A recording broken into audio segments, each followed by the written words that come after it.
You know what as well, right? Is that like I don't know if I've said this to you before, right, on a straight facts, but I'll say it now anyway.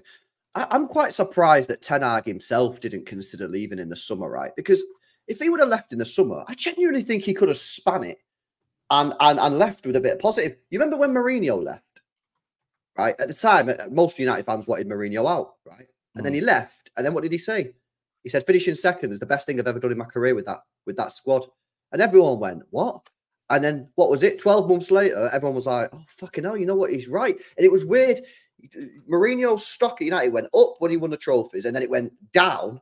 And then obviously he got sacked. Then he said that thing about that was the best thing I've ever done in my career. And everyone was like, "Shut up, mate." And then a year later, everyone was like, maybe he was actually right. If Ten Hag, the point is, if Ten Hag would have left in the summer, having won a FA Cup against City, yeah, and then Carabao Cup the year before, he could have left. He could have left in some sly dig, yeah, and just said, to win a Carabao Cup and an FA Cup with some of those players, it's insane. First of all, a lot of United fans who hate the likes of Bruno, Rashford, any of the other players, they would have all been like, "He's called out the players. It was the players, not the manager." And then if United had a bad year, which is very possible with a new manager, everyone might have been sat here going, "Oh, Ten Hag was right."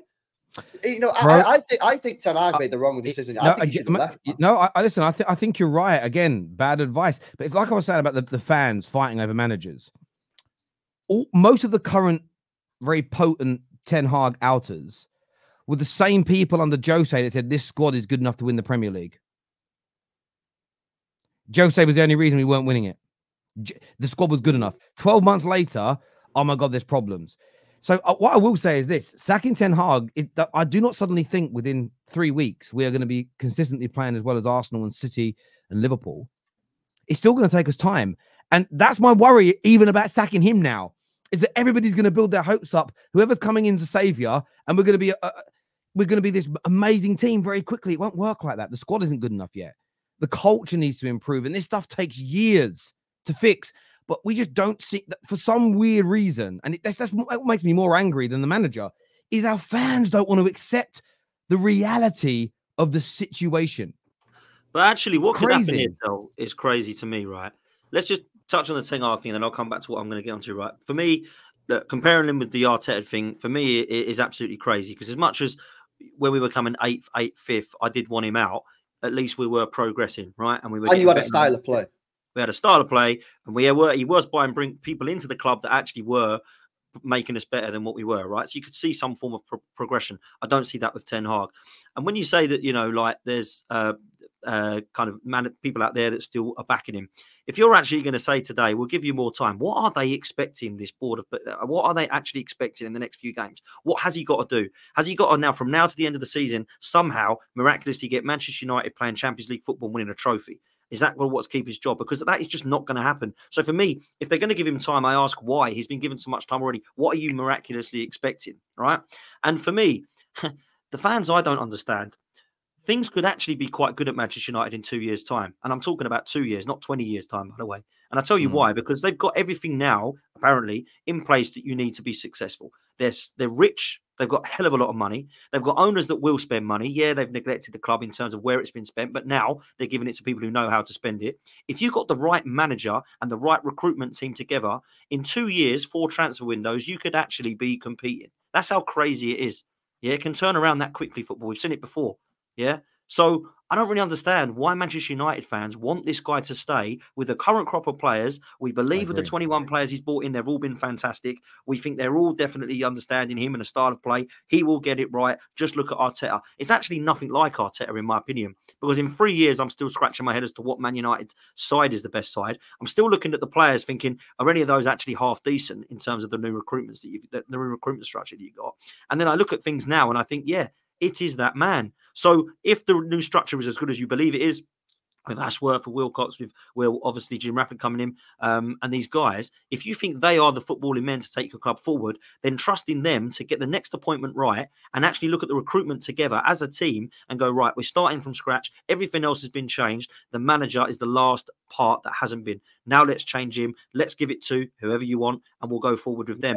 I can't believe fans aren't with that. Yeah, but United fans are now starting to doubt Ineos, bro, because, you know, a lot of United fans are now saying, why are they taking this long? Like, are we, you know, are Ineos on fraud watch now? I've seen some people saying, because, like, United fans are saying, why are they taking so long? It's blindingly obvious this is not the right manager. Some of them said it should have gone in the summer. Okay, he won the FA Cup. They give him another chance. He sat 14th after 7 games. You won 2 games. It's the worst start in Premier League history. Get him gone. Why the delay? And this is why, Potsy. Do you think, LB, let me ask you, because you're a City fan, you're obviously rivals with them. I know you're not at the top at the moment, but they are one of your biggest rivals. When you look at it, do you think what they've done so far has been like, fair play? Or are you a bit like, huh?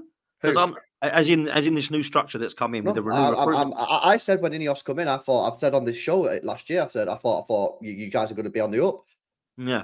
From a footballing point of view, from a City fan, obviously I'm buzzing. From a footballing point of view, I've been very disappointed to see what Ineos have done with United. I think the signings have been massively underwhelming. Yep. I think the fact that they kept the manager, they didn't have the balls to sack him after the FA Cup win.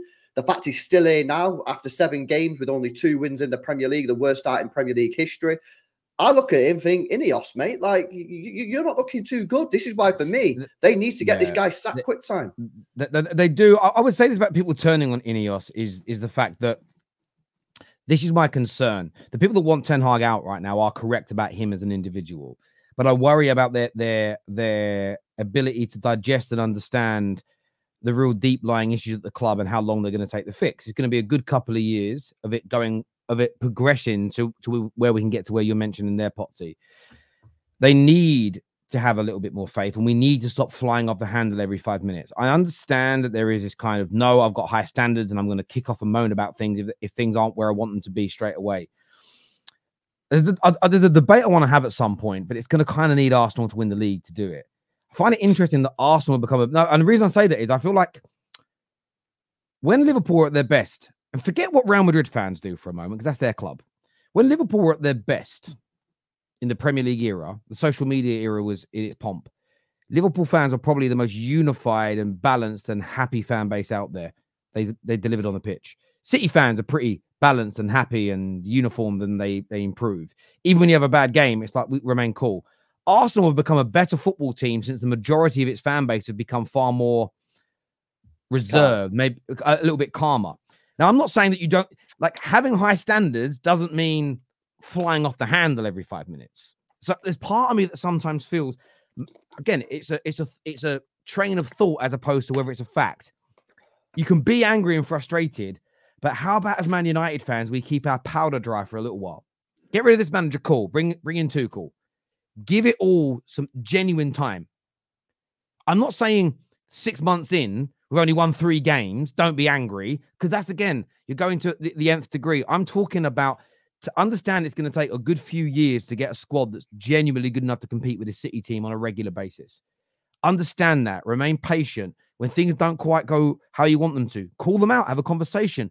But you don't have to go straight to the club's on fraud watch. This is happening, that's happening, because then the media jump on it, rivals jump on it, and the pressure builds up. And rightly or wrongly, our players and our club haven't been able to handle that pressure in the last 11 years. So when I hear we have to be on it and act this way to get our club to improve, my question is,